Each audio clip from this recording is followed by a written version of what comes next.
বাংলাদেশ এবং বাংলাদেশের বাইরে পৃথিবীর বিভিন্ন প্রান্তে যেখান থেকে চ্যানেল আই দেখছেন, আপনাদের সকলকে সাদর আমন্ত্রণ তৃতীয় মাত্রা দেখবার জন্য।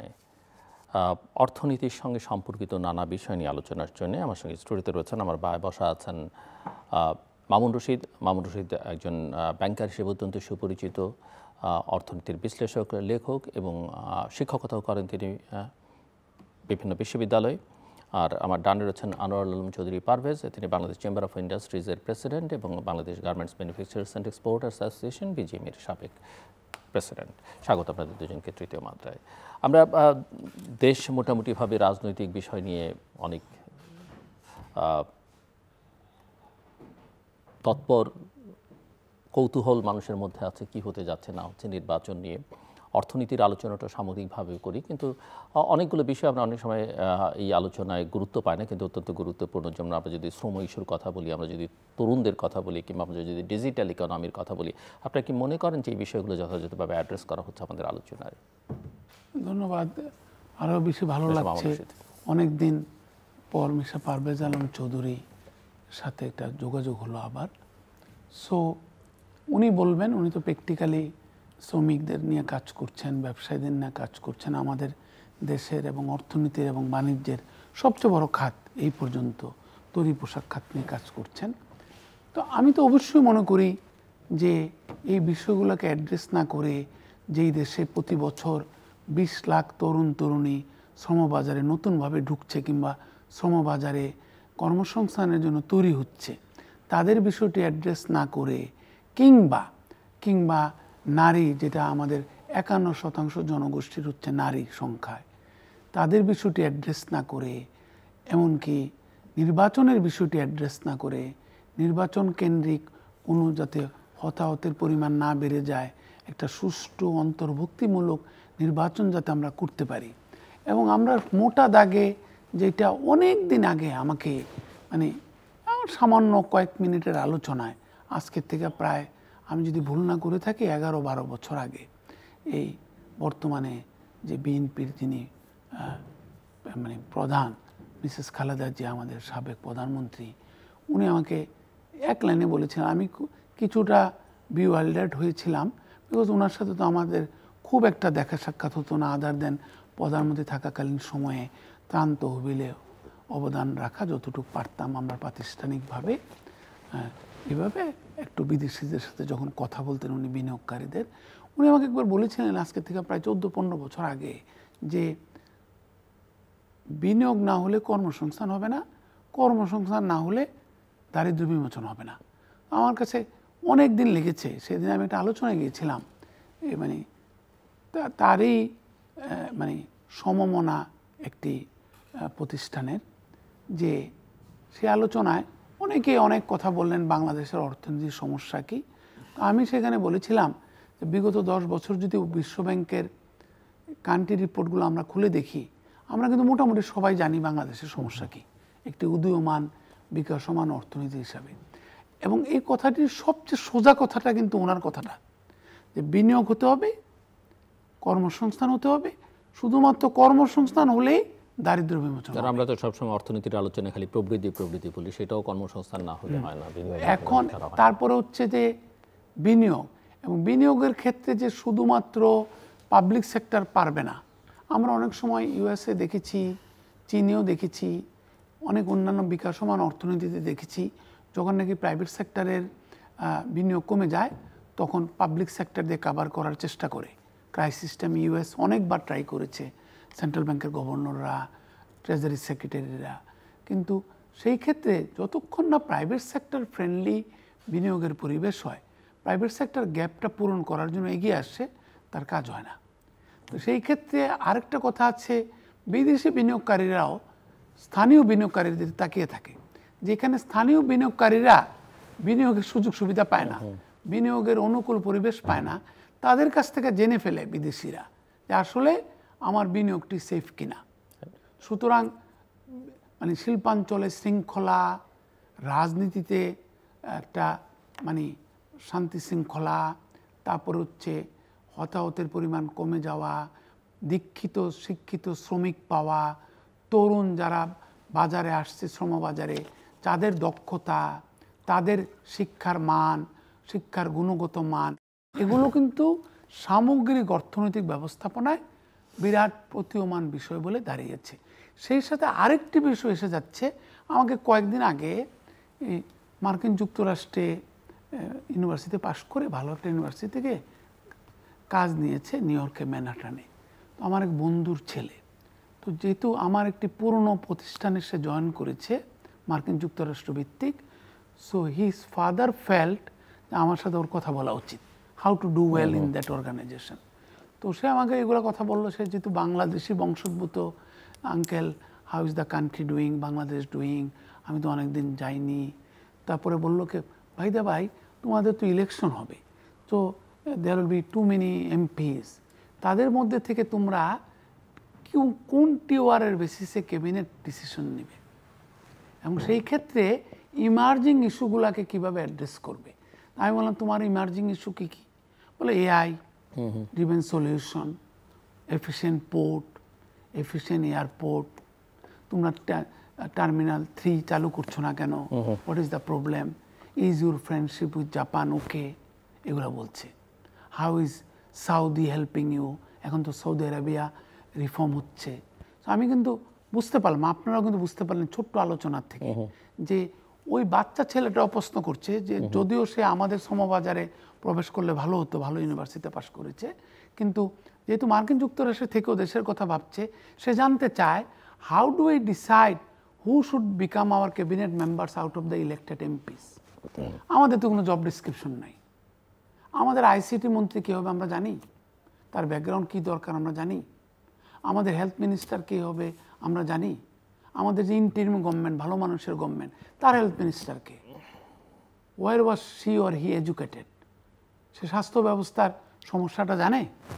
সমস্যা যদি না জানি, আমরা ছোট্ট অসুখের জন্য যদি এখন এবার কেয়ার হসপিটালে যাই, ডাক্তাররা ডিসিশন নিতে চায় না, রিস্ক নিতে চায় না, 3টা টেস্টে পাঠিয়ে দেয়। আপনি একটা লিপিড প্রোফাইল করে আনেন, আপনি একটা সিবিসি করে আনেন, হয়তো আপনি 60% ধারণা নিতে পারেন, দরকার ছিল না আপনার লিপিড প্রোফাইলের, দরকার ছিল না আপনার সিবিসির, ইএসআর, কিন্তু করায় নেই। 2টা কারণ, এটা ভাই না যায় না, সিদ্ধান্ত নিতে চাই না, আর মালিকদের কাছে কি আমি একটা ব্যবসা জেনারেট করি, আমিও কিছু পাবো, স্টেক হোল্ডার। তো এখন আমরা সরকার গঠন করছি, আমরা ইউনিভার্সিটি দেখেন এইচএসসি রেজাল্ট, ইউনিভার্সিটিতে কারা বেরোচ্ছে, তাদের কথা বলার ধরন দেখেন, তাদের ইংরেজির মান দেখেন। তো আপনাদের তো ওনাদের যে গার্মেন্টস বিজনেস, ওনারা যাদের সাথে কাজ করে, জেসিপেনি, Walmart, সিয়ার্স, target, marks and Spencer, ওদের কাছে আমি যে একটু বেশি বেচে দিব, কীভাবে বেচবো? Am I adequately articulate? এই আসপেক্টে অবশ্যই নির্বাচন, শান্তিপূর্ণ নির্বাচন, এখন আমরা যতটুকু এগিয়ে আসছি, মোটামুটি মানুষ হ্যান্ডস অফ করে দিছে, ইন্টারন্যাশনাল এবং লোকাল ইনভেস্টমেন্ট কমিউনিটি, যে ভাই ইলেকশন হবে মনে হচ্ছে, ইলেকশনটা হয়ে নিক, ইলেকশনটা হলে তারপরে mister Rashid will talk to you. এখন আমরা পছন্দ করি আর না করি, আমাদের পেটে ভাত থাকুক আর না থাকুক, ওরা কিন্তু একটা পজিশন নিয়ে নিচ্ছে যে একটা ইলেকশন হোক। এখন ওনার ব্যবসাটা তো চলমান ব্যবসা, ওনার শ্রমিকদের তো বেতন দিতে হবে। এখন ওনার বায়াররাও যদি সিদ্ধান্ত নেয় ইলেকশনটা হোক, তাহলে ডিসেম্বর মাসে, জানুয়ারি মাসে, ফেব্রুয়ারি মাসে, যদি ফেব্রুয়ারি মাসে ইলেকশন হতে গিয়ে প্রচুর যদি অশান্তি হয়, বিশৃঙ্খলা হয়, শিল্পাঞ্চলে যদি আনরেস্ট হয়, how are you going to maintain the momentum of our production growth? Right. So mister Anwar Alam Chowdhury Parvez, আমি একটু যেটা বাংলাদেশের শ্রমিকদের জন্য নিরাপদ কর্ম পরিবেশ, মর্যাদাপূর্ণ অধিকার নিশ্চিত করবার জন্য বাংলাদেশ আইএলও সনদে স্বাক্ষর করেছে, নিঃসন্দেহে একটা পজিটিভ দিক। তবে এই প্রতিশ্রুতিগুলো বাস্তবায়নের ক্ষেত্রে কী ধরনের চ্যালেঞ্জ আছে বলে আপনি মনে করেন, সেগুলো মোকাবেলার জন্য কী ধরনের পদক্ষেপ নেওয়া উচিত, এবং একজন এমপ্লয়ার হিসেবে আপনি আসলে এই ইস্যুটাকে কীভাবে অ্যাড্রেস করতে চান? আপনি একটা সুন্দর জিনিস অবতারণ করেছেন, সেটা হলো যে আইএলওর যে কনভেনশন, এবং সেখানে আমার সরকার খুব প্রাউডলি বলল যে বাংলাদেশ প্রথম এশিয়ার কান্ট্রির মধ্যে যে আমরা 10টা কনভেনশনের মধ্যে 10টাই সাইন করেছি। এবং এই 10টার মধ্যে আগে এই পর্যন্ত 8টা ছিল, এবং লাস্ট যে দুইটা সেটা হলো কনভেনশন 190 আর হলো 187। এখন 187 ধরেন safety security and working condition নিয়ে, ওয়ার্কিং প্লেস নিয়ে হলো কথা, গুড। এটা কোনো সমস্যা, খুব একটা বেশি সমস্যা হওয়ার কথা না, যেহেতু আমরা 155কে আগেই সাইন করেছি। কিন্তু 190 এটা হলো হ্যারাসমেন্ট, এটা এশিয়ার মধ্যে আর কোনো দেশই কিন্তু করে নাই। এখন এশিয়ার কোনো দেশ করে নাই, বাংলাদেশ করে ফেললো, বাংলাদেশ ফিল সো প্রাউড। আর এশিয়ার অন্যান্য দেশ, আজকে যদি ইভেন আমি জাপানের কথা বলি, ইন্দোনেশিয়া আর মালয়েশিয়া, ইন্ডিয়া, এসব দেশের কথার সাথে যদি তুলনা করি, ওরা কেন করলো না আর আমি কেন করলাম? ওরা এত সিভিলাইজড হয়ে সত্ত্বেও আর আমি এখনও একটা বিশৃঙ্খলার মধ্যে আছি, তারপরেও আমি এটা আগ বাড়ায় করলাম। এবং এটা আসলে কি আমাদের জন্য কোনো পজিটিভ জিনিস বয়ে আনবে নাকি আনবে না, এই জিনিস না ভেবে, এবং আমাদের বর্তমান যে স্ট্রাকচার, বর্তমান যে কালচারাল ইস্যু, এগুলি যেখানে এখন পর্যন্ত আমরা ঠিকমতো করতে পারি নাই, অ্যাড্রেস করতে পারি নাই, সেখানে এটা আমি মনে করি যে বাংলাদেশের জন্য একটা ভবিষ্যতে একটা বুমেরাং হবে। আজকে দেখেন এলডিসি গ্র্যাজুয়েশন হওয়ার সাথে সাথে দেখা যাবে যে হোল কান্ট্রি কমপ্লায়েন্স ইস্যু হয়ে যাবে ইন্ডাস্ট্রিগুলি। আমি যেহেতু ম্যানুফ্যাকচারিং খাতের লোক রিপ্রেজেন্ট করি, আমি এই জন্য ওদিক থেকে আসি। তা এখন এই যে হোল কান্ট্রি যে আমি কমপ্লায়েন্সের আন্ডারে আনবো, তার মানে ওখানে কিন্তু ওয়ার্কিং কন্ডিশন নিয়ে আসবে। আমি কি তখন টিপু সুলতান রোডের ইন্ডাস্ট্রিগুলি রাখতে পারবো? আমি কি তখন পারবো আমার সেই মুন্সিগঞ্জের ইন্ডাস্ট্রিগুলি বা আমার বলে নারায়ণগঞ্জের অনেক ফ্যাক্টরি? তা এই যে জিনিসগুলি বাস্তবতা, হ্যাঁ, আমি যদি খালি গার্মেন্টসকে মাথায় নিয়ে চলি যে আমার গার্মেন্টস মানেই হলো সব ইন্ডাস্ট্রি, তাহলে কিন্তু এক ধরনের জিনিস। গার্মেন্টস কমপ্লায়েন্স নিয়ে অনেক কিছুই কিন্তু এগিয়ে গেছে, বাট গার্মেন্টসের কন্ট্রিবিউশন ম্যানুফ্যাকচারিং সেক্টরে কত? ইটস অনলি 25.07%, কিন্তু আমার কিন্তু আরও 84.93% কিন্তু রয়ে গেছে অন্যান্য ইন্ডাস্ট্রি। আমি কিন্তু সেখানে এই কমপ্লায়েন্সের আমি ধারে কাছেই কিন্তু নাই। এবং সেখানে আজকে যখন আবার এই ধরনের জিনিসগুলো আসবে, হ্যারাসমেন্ট, হোয়াট ইট মিন, এখানে কিন্তু একটা সুপারভাইজারও কিন্তু একটা অফিসার যদি তাকে ধমক দেয়, সে কিন্তু কোর্টে চলে যেতে পারবে। এবং এরকম সিচুয়েশন কিন্তু একটা ওয়ার্কার তার সুপারভাইজারকে যেমন কমপ্লেন করতে পারবে, সে কোর্টে চলে যেতে পারবে, এখানেও কিন্তু তাই হবে। এবং বাড়িঘরেও কিন্তু একই জিনিস দাঁড়াবে। কিন্তু আমি জানি না যে আমাদের যে হাউসমেটগুলি আছে এদেরও কিন্তু সেই এখতিয়ার হয়ে যাবে। আমরা কি আসলে সেরকম সিভিলাইজড আমরা, বা মানসিকভাবে কি আমরা সেই জায়গায় যেতে পারছি? সমাজ, আমাদের সমাজ, বাংলাদেশের সমাজ যদি না পারি, তাহলে তো it will B a dangerous. এবং আমি তো বললাম যে ইন্দোনেশিয়ার মতন দেশ, জাপানের মতন দেশ যেখানে সাহস করে না, ইন্ডিয়া তো আরও অনেক আগে, আরও অনেক কিছুই তারা কিন্তু আইএলওটা অ্যাকসেপ্ট করে না। কোরিয়া তো বাদই দিলাম, কোরিয়া তো আইএলওর মেম্বারই হতে চায় না ওরা, এবং যে কারণে ওদের ডেভেলপমেন্ট করাটা অনেক সুবিধা হয়ে গেছে। আর আমাদের এখানে এটা আমি মনে করি যে একটা বিরাট বুমেরাং হতে যাচ্ছে কিন্তু।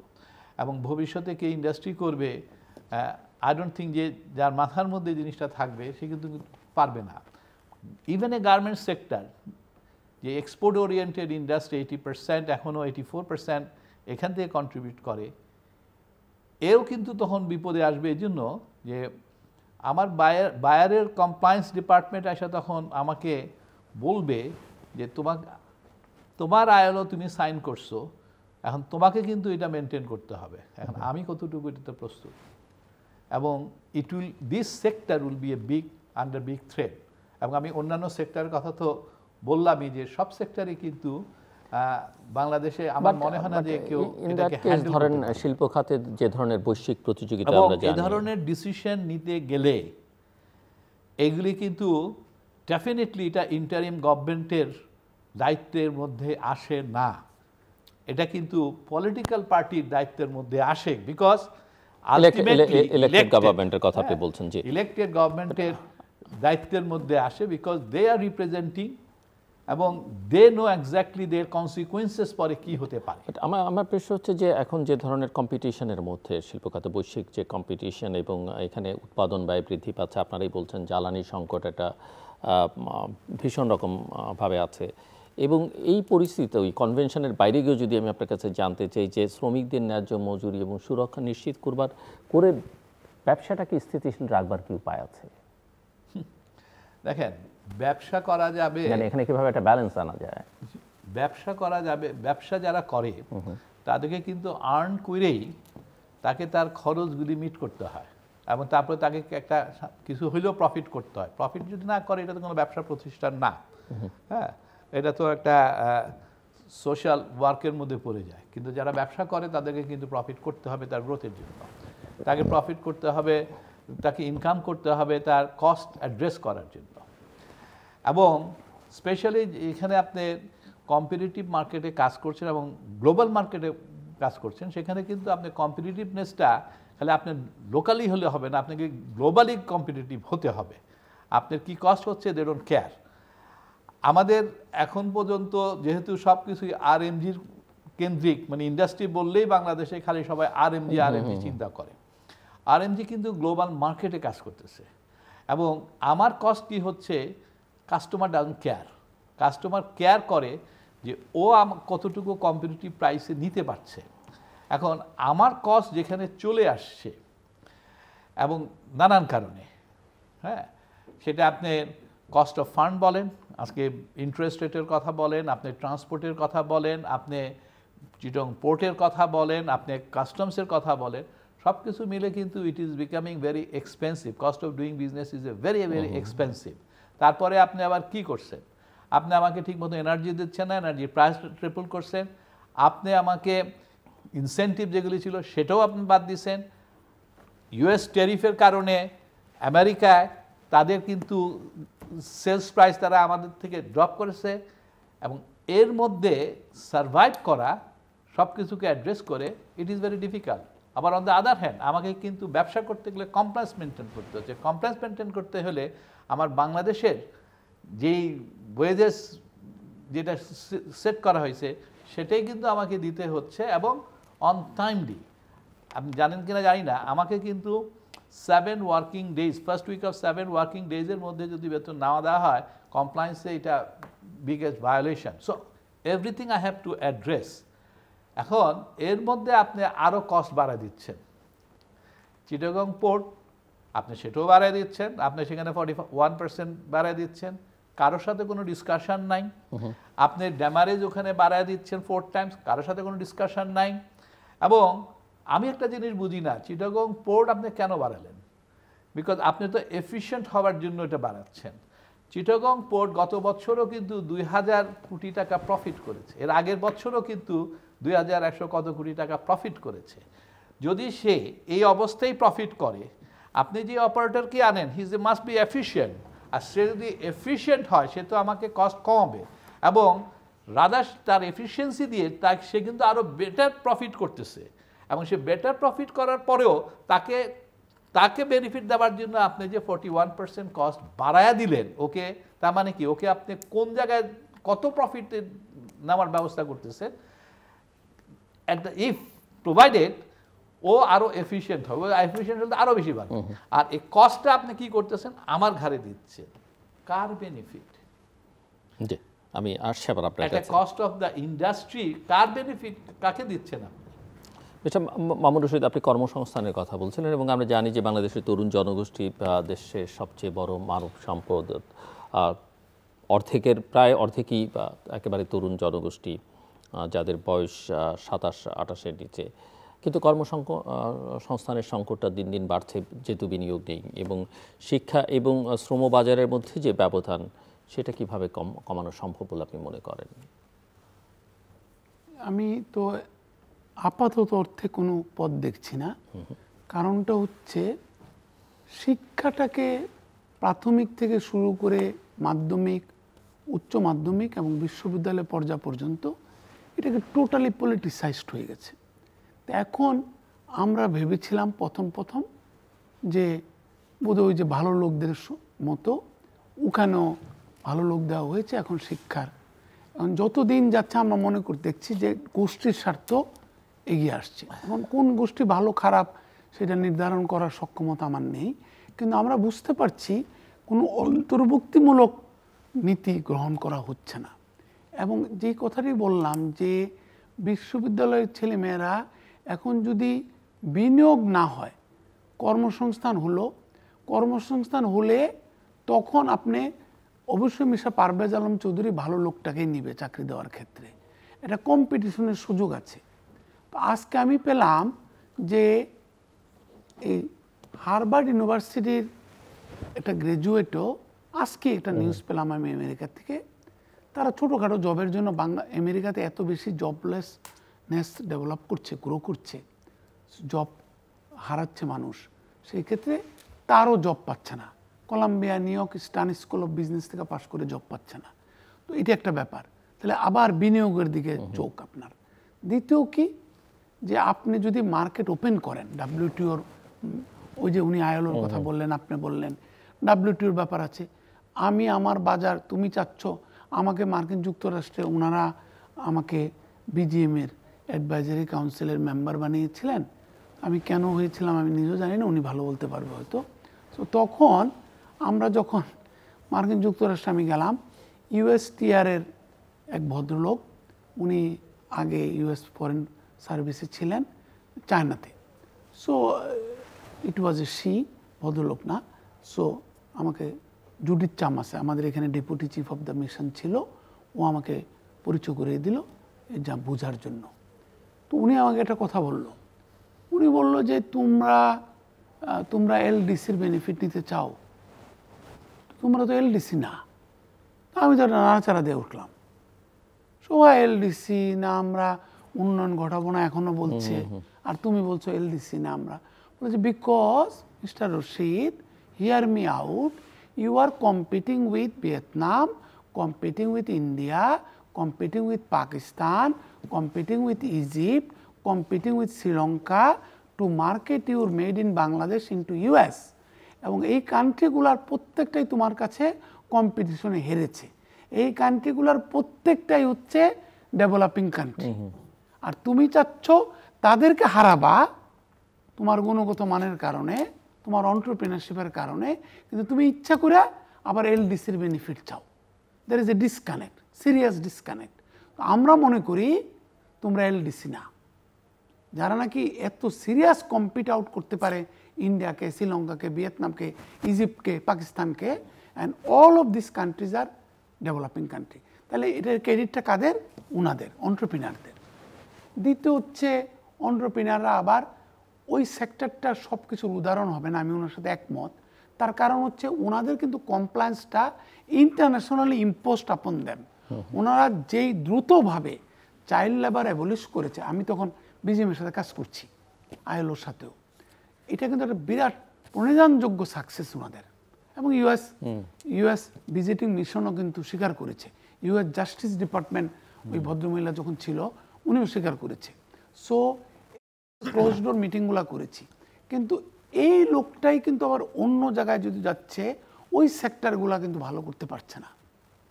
আমাদের নেগোসিয়েশন স্কিল, আমাদের বাংলাদেশকে রাইটভাবে রিপ্রেজেন্ট করতে পারা, তারপর হচ্ছে বাংলাদেশে একটা আবেগ কাজ করে, একটা নাটকীয়তা কাজ করে যে আমি হিরো হব, আমরা হিরো হব, এটা কাজ করে না।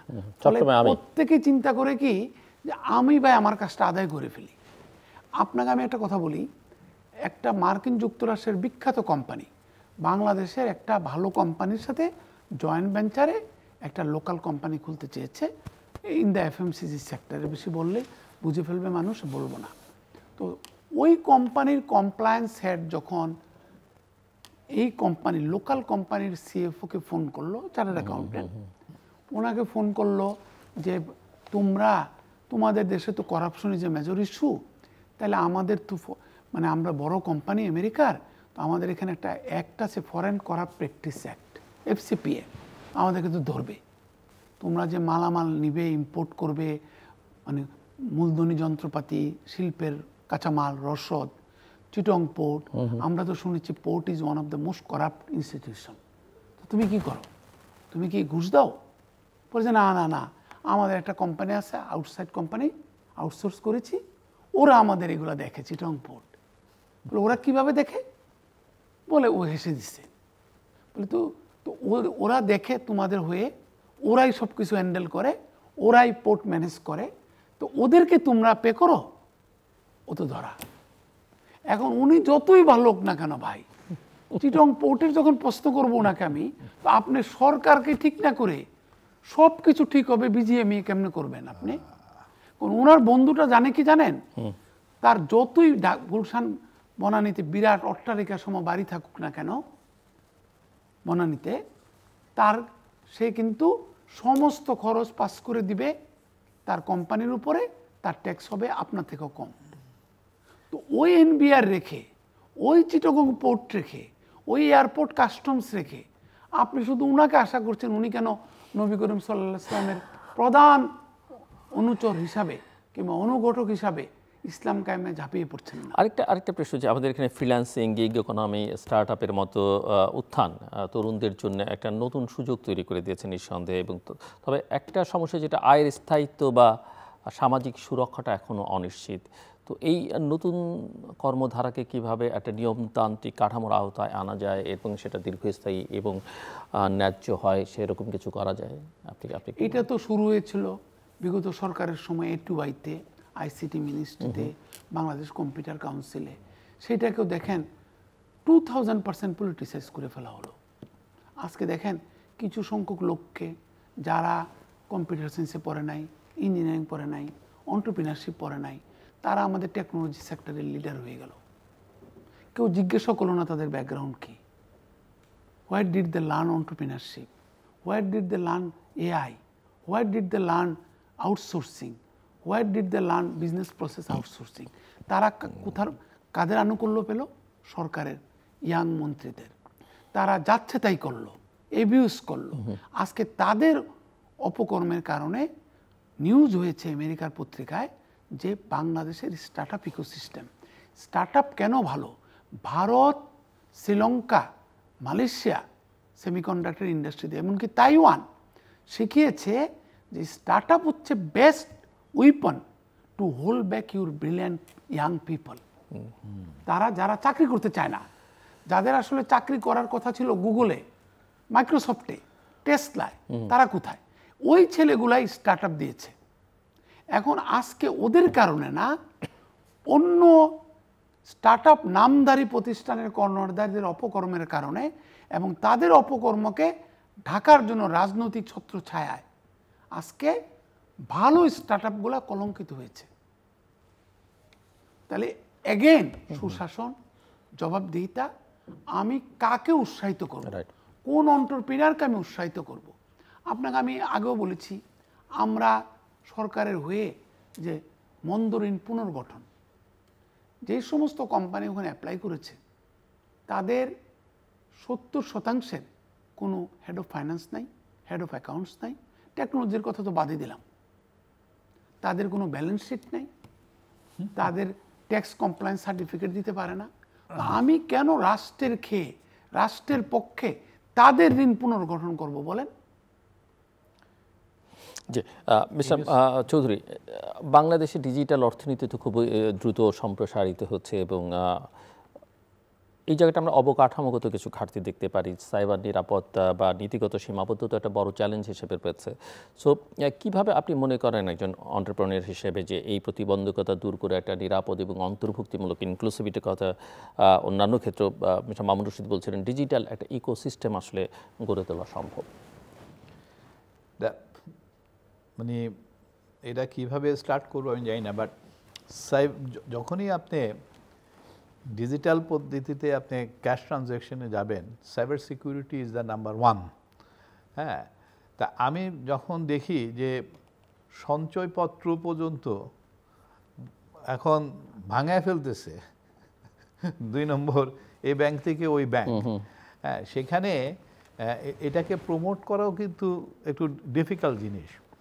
বাংলাদেশের সবার আগে যে জিনিসটা আমার মনে হয় বাংলাদেশ ব্যাংক করা উচিত সেটা হলো যে সাইবার সিকিউরিটির উপরে যতটুকু পারে আগে মানুষদেরকে এডুকেট করা এবং সে প্রফেশনালদেরকে এনে আমাদের সফটওয়্যারগুলা এবং ব্যাংকিং সেক্টরের যেখানে যেখানে এগুলি ট্রানজ্যাকশনগুলি হবে সেগুলিকে সিকিউর করাটা হলো সবার থেকে ইম্পর্টেন্ট। এবং এই প্রফেশনাল এবং তাদেরও যে আইডি আছে বা তাদের যে কোডগুলি আছে সেই কোডগুলিও কিন্তু মনিটর করার মতন একটা সেল থাকা উচিত, যে সেল থেকে এই হোল প্রসেসগুলি তারা কিন্তু মনিটর করবে। এখন কোশ্চেন হলো যে এটা কাদেরকে দিচ্ছে বা কারা এটা করবে এবং রক্ষক আবার ভক্ষক হয়ে যায় কিনা। বাংলাদেশের মতন ব্যাংকে যদি টাকা সরে যায়, আমরা এখন পর্যন্ত তার সুরাহা আমরা পাই নাই, হ্যাঁ, 900 মিলিয়নের মতন, অলমোস্ট 90 মিলিয়ন না, 81 মিলিয়ন, হ্যাঁ 81 মিলিয়ন ডলার। সেখানে এই যে এতগুলো ট্রানজ্যাকশন হওয়া এবং সেখানে কার সিকিউরিটি কে কাকে দিবে এবং এটা কিন্তু আগে এনশিওর করা উচিত। আর আপনি যদি খেয়াল করেন যে মোবাইল আসার পরে মোবাইল কিন্তু অলরেডি 12 কোটি মানুষ মোবাইল ব্যবহার করছে এবং ট্রানজ্যাকশন কিন্তু গ্র্যাজুয়ালি বাড়তেছে। এই এবং আমি যা শুনেছি যে বিকাশ বোধহয় হায়েস্ট প্রফিট করেছে 500 কোটি টাকা গত 9 মাসে। দ্যাট মিনস আমি জাস্ট একটা এক্সাম্পল দিলাম। তেমনি সবখানে কিন্তু সবাই চাচ্ছে যে এটা ক্যাশ ট্রানজ্যাকশন ব্যাংকে নেওয়া যায়, কীভাবে এটা অনলাইনে এই জিনিসগুলি ট্রান্সফার করা যাক, কারণ it will B A saving plus secure for the customer. এখন কাস্টমারের এন্ডে ঠিক আছে, ইউজার এন্ডে সব কিছু ঠিক আছে, যারা এটাকে কন্ট্রোল করতেছে সেই জায়গায় এখন সিকিউরিটিটা কিন্তু সবচেয়ে ইম্পর্টেন্ট হয়ে গেছে। এবং যতটুকু আমার জানা যে এখন পর্যন্ত কিন্তু এনাফ সাইবার সিকিউরিটির উপরে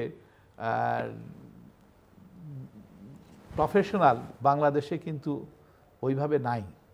এবং সেই জায়গাটা খেয়াল করা, সফটওয়্যারগুলি যেখান থেকে আসতেছে সে সফটওয়্যারগুলি মানে কতটুকু আপগ্রেডেড, কারণ এটাকে কন্টিনিউয়াসলি কিন্তু আবার আপগ্রেড করতে হয় এবং এটার একটা সেপারেট সেল হওয়া উচিত। It's not for the banking, even it for the other IT related ট্রানজ্যাকশনের জন্য কিন্তু আমার মনে হয় যে that is a very important. এবং আদারওয়াইজ দেখা যাবে যে বিরাট ম্যাচ আপ হয়ে যেতে পারে, এটা আমার মনে হয়। এবং দেয়ার ইজ এ বাংলাদেশে আমরা recently Bangladesh chamber of industry AI উপরে এবং ক্লাউড কম্পিউটিং উপরে আমরা কতগুলি ট্রেনিং করিয়েছিলাম। রিসেন্টলি যেটা গত সপ্তাহে একটা হয়েছিল যে ক্লাউড কম্পিউটিং ফর ইন্ডাস্ট্রি এবং বিজনেস, সেখানে আমি দেখলাম প্লাস সাইবার সিকিউরিটি প্রায় 7টা ব্যাংকের প্রায় 8 জন না 9 জন আইটির লোক আসছিল টু লার্ন।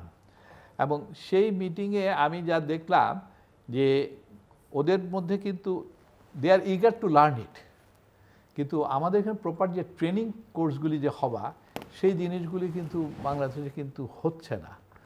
এবং এগুলি যদি বাংলাদেশ ব্যাংক না করে, এগুলি যদি ব্যাংকগুলা নিজেরা যদি সেই উদ্যোগগুলি না নেয়, হ্যাঁ, তাহলে তো এগুলি ডেভেলপ হবে না। বাট কিউরিসিটি ইজ দেয়ার, শেখার জন্য কিন্তু আগ্রহ আমাদের জেনারেশন কিন্তু রয়ে গেছে। বাট কোশ্চেনটা হলো যে এটা কিন্তু কন্টিনিউয়াস প্রসেস এবং এই জিনিসটা আসলে এখন পর্যন্ত আমাদের অর্গানাইজেশনগুলিতে, প্রাইভেট অর্গানাইজেশন নাহলে ছোটোখাটো হচ্ছে they can't afford, but banking সেক্টরের মতন ইনস্টিটিউশনগুলি দে ক্যান এফোর্ড।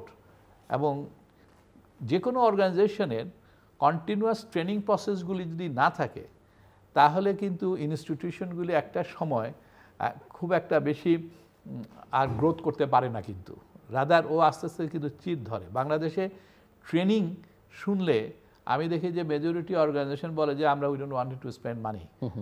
হ্যাঁ, তো এইখান থেকে আমার মনে হয় যে এখন আমাদের বের হয়ে আসা উচিত। আমি দেখেছি যে ইভেন ওয়ারেন বাফেটের মতন মানুষ যখন কোনো সেমিনার হয় বা কোনো এই ধরনের কোর্সগুলি হয়, ও কিন্তু পয়সা খরচ করে ওখানে যায়, সামনে গিয়ে বসে। কিন্তু হি অলওয়েজ সেই that keep learning because every day is changing. হ্যাঁ, এই যে কন্টিনিউয়াস যে চেঞ্জ, এটার জন্য যে মানুষের শেখা উচিত, জানা উচিত, এবং অর্গানাইজেশনগুলি যে সেভাবে আপডেটেড হওয়া উচিত সেটাও কিন্তু হচ্ছে না। সো ইটস দুঃখজনক। এবং যেটা মামুন ভাই খুব কারেক্টলি বলছে যে আমাদের আসলে ইনস্টিটিউশনগুলি কিন্তু সত্যি আমি মনে করি দে আর ব্যাংকরাপ্ট নাও। কারণ ইনস্টিটিউশন যেসব টিচার, ইভেন টিচারদেরও কিন্তু এখন আর সেই লেভেলের টিচারও আমরা দেখছি না, সেই ধরনের কোর্স দেখছি না, আমরা আপডেটেড যে জিনিস সেগুলি কোনো কিছুই দেখছি না। আমরা এআই নিয়ে কথা বলছি, আমরা অটোমেশন নিয়ে কথা বলছি, হ্যাঁ হবে, আসলে কিন্তু ইট ইজ অলরেডি স্টার্টেড, কিন্তু অলরেডি অনেক আগের থেকে হয়ে গেছে পুরো পৃথিবীতে। অথচ আমরা এখনো ভাবছি এটা যখন হবে তখন আমরা কি করব, কি প্রিপারেশন নিব। I think that's the sad. এবং এটা আসলে আমাদের সমস্ত ইনস্টিটিউশন কিন্তু ব্যাংকরাপ্ট, এডুকেশন থেকে আরম্ভ করে। ইনস্টিটিউশন আছে বাংলাদেশে, হ্যাঁ ইনস্টিটিউশন বাংলাদেশে আছে সেই অর্থে, ওই সেন্সে আমি বললাম যে ব্যাংকরাপ্ট। আচ্ছা মামুন রশিদ, এই যে আমরা যে বিষয়ে আলাপ করছিলাম যে স্টার্ট আপ এবং প্রযুক্তি নির্ভর উদ্যোক্তারা নতুন নতুন দিগন্ত খুলছেন এবং তরুণরা চেষ্টা করছেন, কিন্তু বিনিয়োগ, পেমেন্ট গেটওয়ে, নীতি সহায়তার অভাব, এইসব বিষয়ে তাদের আসলে টিকে থাকতে বাধাও দিচ্ছে। সো সরকার এবং বেসরকারি খাত আসলে একসঙ্গে কিভাবে একটা উদ্ভাবন বাধ্য পরিবেশ তৈরি করতে পারে বলে আপনার কাছে মনে হয়? একটা লাইন বলি, সাইবার সিকিউরিটি অত্যন্ত অত্যন্ত ইম্পর্টেন্ট একটা বিষয়। যত বেশি টেকনোলজি তত বেশি সাইবার থ্রেট, তত বেশি যারা নাকি হ্যাকাররা আরও বুদ্ধিমান হয়ে যাচ্ছে, আমরা নিজেরাই প্রতিনিয়ত দেখছি। সেই ক্ষেত্রে ধরেন সরকার তো সবচেয়ে পিছিয়ে আছে, হ্যাকাররা তো চেষ্টা করবেই হ্যাকিং করতে, আপনার টাকাটা সরিয়ে নিতে। ওরা কিছু কিছু হ্যাকার আছে এখানে, তারা প্রতি সকালবেলা মানে শুরু করে সুন্দরভাবে সারাদিন চেষ্টা করতে থাকে কোন আইটি ফায়ারওয়ালটাকে ব্রেক করতে পারবে। ব্রেক করে দিনে 75 লাখ, 1 কোটি, 2 কোটি, 5 কোটি টাকা সরিয়ে নিচ্ছে আমরা দেখছি। এর ভিতরে সবচেয়ে বেশি কোনটা হচ্ছে জিনিসটা দেখেন, আপনি সরকারি কর্মকর্তাদেরকে জিজ্ঞেস করুন, পদস্থ কর্মকর্তা, তাকে যদি জিজ্ঞেস করেন তার কার্ডটা দিবে, কার্ডে দেখবেন ওনার কিন্তু মন্ত্রণালয়ের ইমেল আইডিটা উনি ব্যবহার করে না, কিংবা করলেও কার্ডে থাকতে পারে, আপনাকে বলে দিবে আপনি যদি আমাকে তড়িৎ পাইতে চান জিমেলে লেখেন, হটমেলে লেখেন, ইয়াহুটা ব্যবহার করেন। এটাও সাইবার থ্রেট, সাইবার ব্রিচ। আমরা একটা বিশ্ব ব্যাংকের তত্ত্বাবধানে কেপিআই সাইবার অডিটের কাজ পেয়েছিলাম, এবং সিরিয়াস মানে কেপিআই মানে কি পাবলিক ইনস্টলেশন ইনক্লুডিং পিএমও, তৎকালীন PMO, Bangabhaban, Ganabhaban, serious cyber threat. প্রত্যেকেই আনন্দের সাথে গভর্নমেন্ট যে আর্কিটেকচার, কানেক্টিং আর্কিটেকচার, ওটাকে অ্যাভয়েড করে জিমেল, ইয়াহু, হটমেল ব্যবহার করছে। সরকারের অত্যন্ত পদস্থ কর্মকর্তাদেরকে যুক্তরাজ্যের কেমব্রিজ বিশ্ববিদ্যালয়ের মানে একটি বিভাগ আমাদের পররাষ্ট্র মন্ত্রণালয়ের সৌজন্যে সরকারের অটোমেশন, ডিজিটাইজেশনকে হেল্প করার জন্য একটা প্রজেক্ট পেয়েছিল, হুইচ ইজ গুড। সো আমরা এই সুযোগে কেমব্রিজের ভালো ভালো টিচারদেরকে দেখতে পেলাম। সো পাবলিক প্রাইভেট পার্টনারশিপের একটা আলোচনা হচ্ছে, আমি গিয়েছিলাম ওখানে আমি এই কথাটি যখন বললাম স্টাডির, যে বেশিরভাগ সরকারের পদস্থ কর্মকর্তারা তারা they are more comfortable using their personal mail even for official work. তখন অনেকে প্রতিবাদ করলেন। পরে আমরা ওখান থেকে আমি গোপনে কার্ডগুলো সংগ্রহ করে ওনাদের কার্ডগুলো আমি ওই কেমব্রিজের ওই প্রফেসরকে দিয়ে দিলাম। আমি তো বেশি বলে ফেলছি, সরকারি কর্মকর্তারা খুব রাগ করে, পরে তুমি তো চলে যাবা ইংল্যান্ডে, আমারে কিন্তু সুযোগ পেলে ছাড়বে না। সো আমি তোমাকে সার্ভের যেহেতু অংশ আমি একটা, ওনাদের প্রত্যেকের ভিজিট কার্ডগুলো তোমার কাছে দিয়ে দিলাম, দেখো তুমি কীভাবে তো তাদের সাথে কানেক্টিং হতে পারো। বাংলাদেশ ব্যাংকের পদস্থ কর্মকর্তারা, এমনকি তৎকালীন বাংলাদেশ ব্যাংকের আইটি ডিপার্টমেন্টের হেড, উনি নিজে বলছে ওনার কার্ডের মধ্যে ওনার পার্সোনাল ইমেলও দেওয়া, ইয়াহু কিংবা হটমেল। ওইটা সরকারের সাইবার প্রিপেয়ারনেস, সাইবার থ্রেটকে মোকাবেলা করা। এরপরে আসি আপনার দুইটা প্রশ্ন সংক্ষেপে ওনার কাছে চলে যাব আমরা। ওনার পক্ষ কেসের কারণেই উনি বেশি সময় নেওয়ার অধিকার রাখেন। সো সেটা হচ্ছে যে ধরেন ইয়াং অন্টারপ্রিনাররা, আমি যদি বুঝে ফেলি কিংবা আপনি যদি বুঝে ফেলেন কিংবা আপনার ক্যামেরাম্যান যদি বুঝে ফেলে মামুন রশিদ যা বলছে তা বিশ্বাস করে না, কিংবা মামুন রশিদ যা বলছে তার ডেপথে যায় না, he is walking on the surface. আপনার কোনো না কোনো দর্শক যদি ইয়াংরা দেখে তারা বুঝে ফেলবে আমার ডেপথ আছে কি নাই। সো এই যে ভেলকি বাজিয়ে রাখবেন, এআই নাই, এআই আছে। কারণ আপনি ফেসবুকে যেয়ে দেখেন একটা বিষয়ের উপরে, প্রোগ্রামের উপরে, আমি জিল্লুর রহমানের প্রোগ্রামের উপরে চাপ দিলাম, কন্টিনিউয়াস 3 বার চাপ দিলাম, এরপরে খোদার 30 দিন খালি জিল্লুর রহমান আসবে প্রথম দিকে, জিল্লুর রহমান, জিল্লুর রহমান, জিল্লুর রহমান। কে বলছে এআই নাই? না ইভেন তো অনেক সময় দেখা যায়, অনেক সময় হসপিটালে আপনি একটা চিন্তা করছেন সেটাও চলে আসে।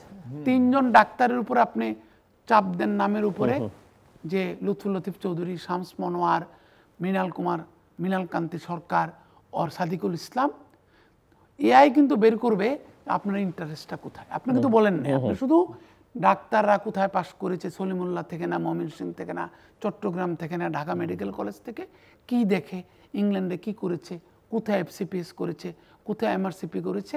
এরপরে আপনি দেখবেন প্রত্যেক দিন সকালবেলা হলেই আপনাকে ইন্টারনাল মেডিসিনের আপনার রোগটা সে নির্ধারণ করে ফেলবে, আপনি কোন ওষুধটা দেখেছেন। তো very much AI is here. এখন কে নিচ্ছে, কে নিচ্ছে না, যার নেওয়ার দরকার সে নিচ্ছে কিনা। আমাদের কেস ডক নাই, আমাদের ব্যাকগ্রাউন্ড প্রিপারেশন নাই, আমাদের কোনো আইটি ফাইল নাই, ডেটা মাইনিং নাই, কত লাইফ ইজি হয়ে যাবে। তো এইগুলা আমার নাই, আমিও তো বলতে পারি, কিন্তু আমার ছেলে তো কথাই বলে না এআই ছাড়া, উনার মেয়ে তো কথাই বলে না এআই ছাড়া। উনার মেয়ে প্রথমে এসে বলছে আমি একটা স্টার্ট আপে কিংবা ভেঞ্চার ক্যাপিটালে ইন্টার্নশিপ করবো, আদারওয়াইজ বাংলাদেশে আসবো না। জিজ্ঞেস করেন ওনাকে। তো ওরা তো ঠিকই বুঝে যে নাকি বলতেছে তোমার আইসিটি মিনিস্টারের জেডি কি, কে আইসিটি মিনিস্টার হবে পরের গভর্নমেন্টের, আমরা ওনার উপরে ইনভেস্ট করতে চাই আমেরিকা থেকে। সে গুগলে কাজ করে, সে গুগল থেকে হেল্প করতে চায়। সে তার বসকে বলছে আমার বাংলাদেশে ইলেকশন হবে, নতুন সরকার গঠিত হবে, গুগলের উচিত বাংলাদেশকে হেল্প করা, গুগল ক্লাউড দিয়ে, গুগল ডেটা সেন্টার দিয়ে, তাই না? এখন তার বসও উৎসাহিত করেছে বাচ্চা ছেলেকে, বলে এখন তো বাচ্চাদেরকে gen Z is the biggest treasure, তাকে হেল্প করেছে, বলে চলো তোমার গভর্নমেন্ট তো তুমি তাহলে ঠিক করো, জেনে নাও তোমার আইসিটি মিনিস্টার কে হবে। আমাদের আইসিটি মিনিস্টারের কোনো জেডি আছে? বিএনপির আইসিটি মিনিস্টারের জেডি আছে? জামাতের আইসিটি মিনিস্টারের জেডি আছে?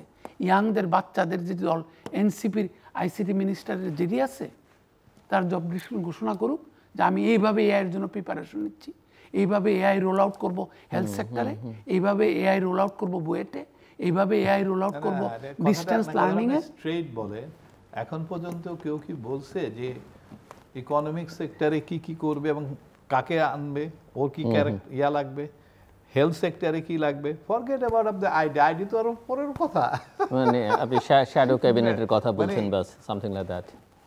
না, even agenda, are they really prepared যে তারা যে কোথায় নিতে চায়, কোন সেক্টর, ব্যুরোক্রেসিকে সে কোথায় নিতে চায়, আইন শৃঙ্খলা কিভাবে তারা রেস্টোর করবে, কোথায় নিতে চায়, তারা তাদের এডুকেশন কিভাবে তারা আনবে। আর দে সো এই জন্য যে মানে ইটস এ ভেরি ইন্টারেস্টিং যে আমরা আসলে মানে এই ফাস্ট মুভিং যে ওয়ার্ল্ড চলতেছে সেখানে আমরা আসলে অবস্থানটা করতেছি কোথায়, if we don't know actually.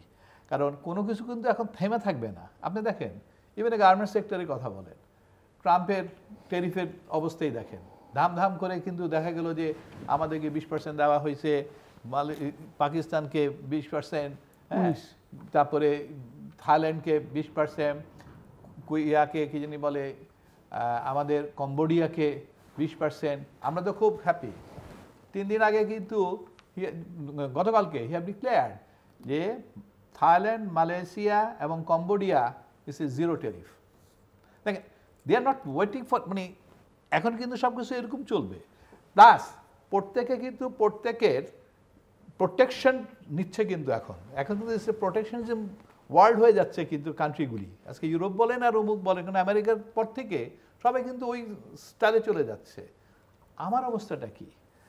আমি যেখানে এফটিএ করব, অমুক করব, আমার প্রোডাক্ট কিন্তু একটা আরএমজি, এবং আমি আরএমজি দিয়া আমি কিভাবে ওদের সাথে নেগোশিয়েট করব। আমি যে সব ট্যারিফ আমি উইথড্র করলাম, আমি যে নেগোশিয়েট করবো সব ট্যারিফ, ও তো বলবে তোমার ট্যারিফ ফ্রি করে দাও, আমি আমার ট্যারিফ ফ্রি করে দিচ্ছি। তো এফটিএ করবেন আপনি, পিডিএ করেন, যেটাই করেন। এখন আমার কিন্তু আর কোনো কিছু নাই।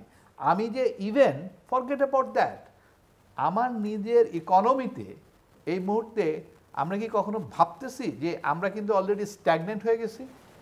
আরএমজি যে এমপ্লয়মেন্ট ক্রিয়েট করতেছে প্লাস ফরেন কারেন্সি আনতেছে 84%, এগ্রিকালচার এবং ফরেন রেমিটেন্স। এখন দেখেন আস্তে আস্তে কিন্তু আনএমপ্লয়মেন্ট কিন্তু বেড়েই যাচ্ছে, কারণ গার্মেন্ট সেক্টর যদি আরেকটু গ্রো করে, গার্মেন্ট সেক্টর কিন্তু অটোমেশনের মধ্যে যাবে, ও কিন্তু ম্যান পাওয়ার ওইভাবে বাড়াবে না। তার মানেটা হলো আমার ম্যান পাওয়ারের স্কোপ কিন্তু এখানে নাই। ম্যানুফ্যাকচারিং সেক্টরের 40% ও টেক্সটাইল সহকারে 40% কিন্তু ও এমপ্লয়মেন্ট করে, ও কিন্তু আর গ্রো করবে না। এগ্রিকালচার সেক্টরে কিন্তু স্ট্যাগনেন্ট হয়ে গেছে এই সেন্সে, ওর প্রোডাকশন কিন্তু আর খুব একটা বেশি বাড়বে না যতক্ষণ আপনি অটোমেশন আপনি না ইন্ট্রোডিউস করতেছেন। রেমিটেন্স এও ডিপেন্ড করতেছে আপনার এডুকেশনের উপরে, ওকে লিটারেট করার জন্য। আর ওটা দিয়ে তো আপনার এত এমপ্লয়মেন্ট করতে পারবেন না। আপনি যে স্ট্যাগনেন্ট হয়ে গেলেন, আপনার এদিকে কিন্তু ফরেন লোন $112 বিলিয়ন হয়ে গেছে, আপনি বিদেশি লোন, আপনি কিন্তু পেমেন্টও করতে হবে, আপনার তেলের কনজামশন বাড়বে, পপুলেশন বাড়বে, সবই হবে। আপনি এমপ্লয়মেন্টের পরবর্তী স্ট্রাকচারটা কি আছে? আপনি কি লাইট ইঞ্জিনিয়ারিং বলেন, আর কার ইন্ডাস্ট্রি বলেন, আর আপনি হালাল গুডস বলেন, আর আপনি ব্লু ইকোনমি বলেন, আপনি কি কোনোখানে সেইভাবে এখন জাম্প পারতেছেন? আপনি যে এলডিসি হয়ে গেলে আপনি যে ব্লকড হয়ে যাবেন, এবং আপনাকে যে আরও ডাইভার্সিফিকেশনে যেতে হবে, আপনি কি সেই জিনিসগুলি ভাবতেছেন? আপনি যে এনবিআর টেরিফ এফটিএ তো করবেই, গভর্নমেন্ট চেষ্টাই করবেও 2, 4টা 5টা 10টা।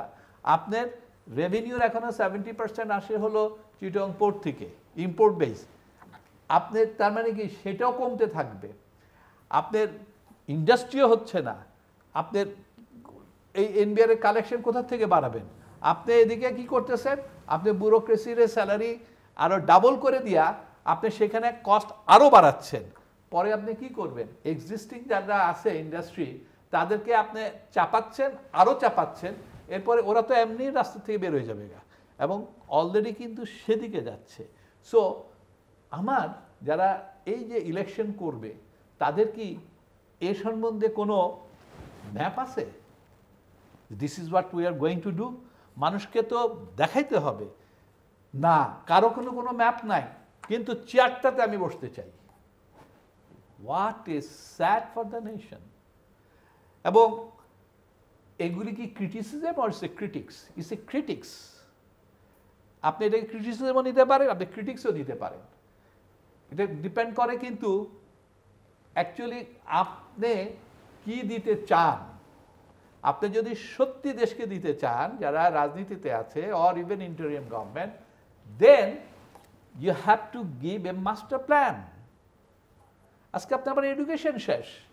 আজকে সেই ক্ষেত্রে আবার ধরেন আপনার ওটার সাথে মিল রেখে এক লাইন বলছি, এটা জাতিগতভাবে যদি বিশ্বাস যখন ভঙ্গ হয়ে যায়, তো আমরা তো ভেবেছিলাম একটা অগাস্ট আন্দোলনের মাধ্যমে একটা সরকারটি এসছে, এখন ওনারা যে এত হতাশার জন্ম দিবেন, এখন ধরেন ঐক্যমত্য কমিশনের ব্যাপারটা রাজনীতি ইম্পর্টেন্ট ইকোনমিক্সের জন্য, যে আমরা কনক্লুডিং কি দেখলাম আজকে পত্রিকায় পড়লাম, একটি বাংলা পত্রিকায়, যে এক একজন এক এক কথা বলছেন, তাহলে ঐক্যমত না। একটা জাতি যদি ইউনাইটেড না হয়, এত বড় একটা আন্দোলন আমাদেরকে ইউনাইটেড করতে পারলো না, আমরা আরো ফ্র্যাগমেন্টেড হয়ে গেলাম, আরো দ্বিতীয় জিনিস হচ্ছে আপনি একটা কথা বলেছেন, প্রতিষ্ঠান ব্যাংকরাপ্ট হয়ে গেছে।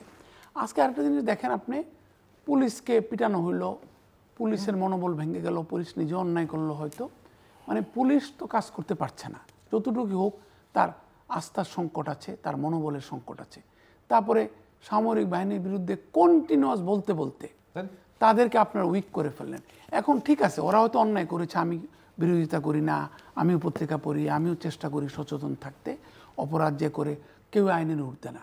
কিন্তু উল্টা সাইডটা দেখেন, যে নাকি একটা বিশৃঙ্খলার মাধ্যমে এটাকে বলে fishing in the troubled water, সে তো অপেক্ষা করছে একটা গ্যাঞ্জাম লাগুক, ওই যে সেই যে কিছুক্ষণ ছায়াছবির মতো মারোয়ারি অপেক্ষা করতেছে, রেলের অ্যাক্সিডেন্ট হবে, সবাই চিন্তা করতেছে এইটা, আর চলচ্চিত্রের পরিচালক চিন্তা করতেছে এই ফাঁকে একটা কাহিনী বানায়, নায়িকা নায়ককে পরিচয় হলো, ওই ট্রেন অ্যাক্সিডেন্টের মাঝখানে থামে গেল ট্রেন, এখানে একটা ভালোবাসার ঘটনা, আর মারোয়ারি শুরু করলো লুচি আর আলুর দম বিক্রি করা।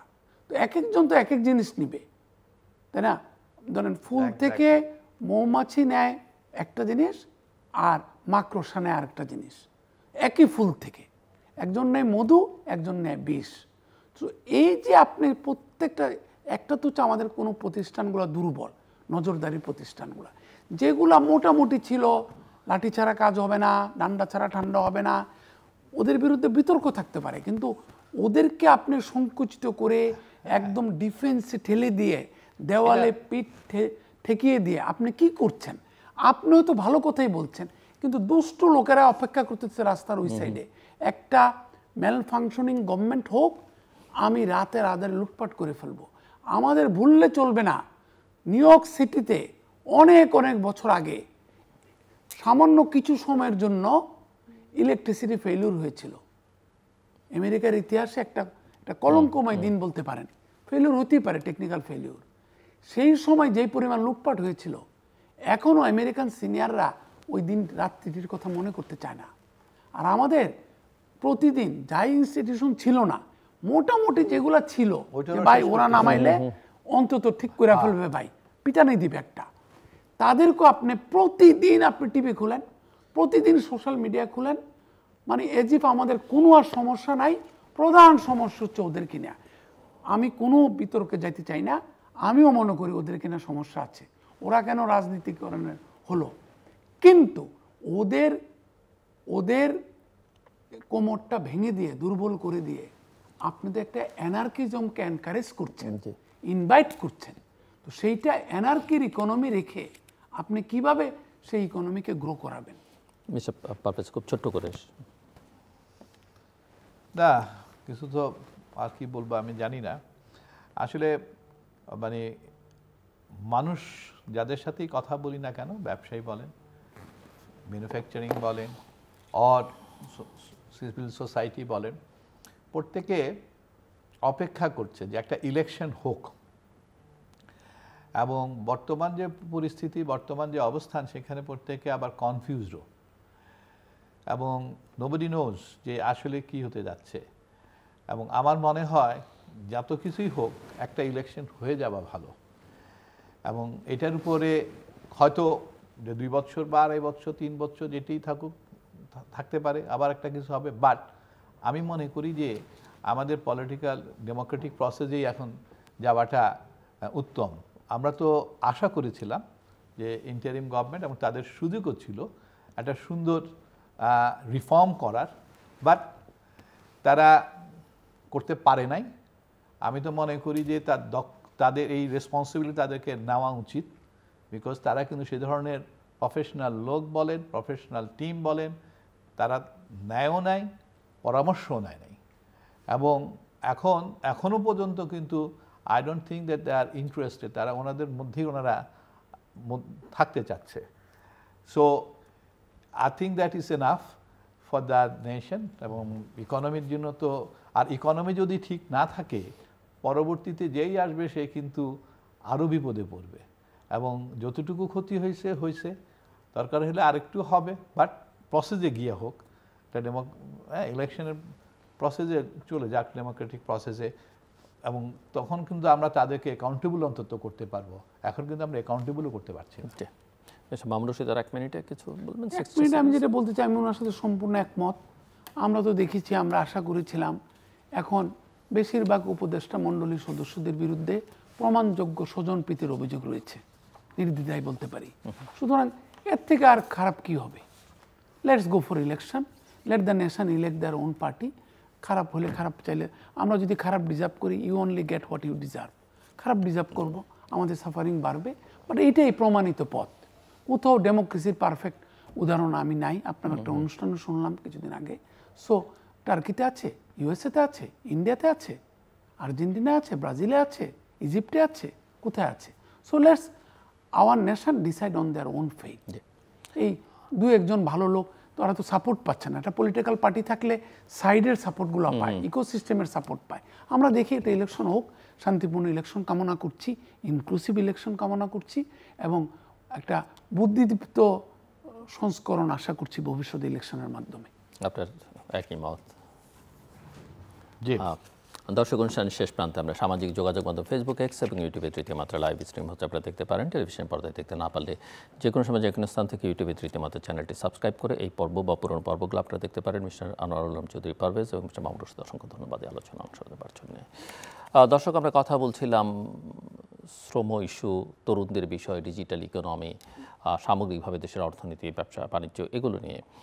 আস্থার সংকট সর্বত্র, রাজনীতি অর্থনীতি, আমার দুই অতিথি সেটা বলবার চেষ্টা করেছেন এবং আমাদের রাজনীতি অর্থনীতি যে অন্তর্ভুক্তিমূলক নয় সেটাও তুলে ধরবার চেষ্টা করেছেন। বিনিয়োগটা দরকার, বিনিয়োগ না হলে কর্মসংস্থান হয় না, কর্মসংস্থান না হলে দারিদ্র্য বিমোচন হয় না, বা প্রবৃদ্ধির সঙ্গে বিনিয়োগ কর্মসংস্থানের একটা নিবিড় সম্পর্ক রয়েছে। কিন্তু আমরা আলোচনার সময় সরকারে যারা থাকেন সবসময় প্রবৃদ্ধির একটা উদাহরণ টানেন, যদিও সেটির অবস্থা এখন খুব একটা ভালো নয়।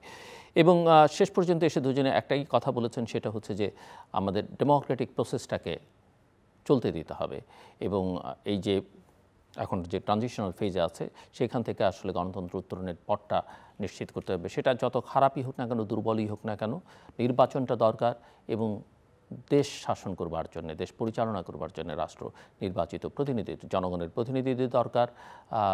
রাজনৈতিক দলগুলোই ক্ষমতায় থাকুক, মানুষ যাদেরকে পছন্দ করবে তারা মন্দের ভালো হিসেবে অন্তত এটুকু বলা যায় যে এমন একটা ইকোসিস্টেমের মধ্যে তারা বসবাস করে কিছু সমস্যার সমাধান করতে পারবেন। আমাদের এই সো কল্ড ইন্টেলেকচুয়াল বা সিভিল সোসাইটির তারা একাধিক দফায় আমরা দেখেছি তাদের দেশ শাসন বা দেশ পরিচালনা তারা আসলে কোনো সুফল এখন পর্যন্ত দিতে পারেননি। কাজেই যেটা স্বাভাবিক নর্মাল প্রক্রিয়া আছে সেই প্রক্রিয়া আসলে আমাদের যাওয়া দরকার। আমাদের সঙ্গে থাকবার জন্য অসংখ্য ধন্যবাদ। আপনাদের সবার জন্য শুভকামনা।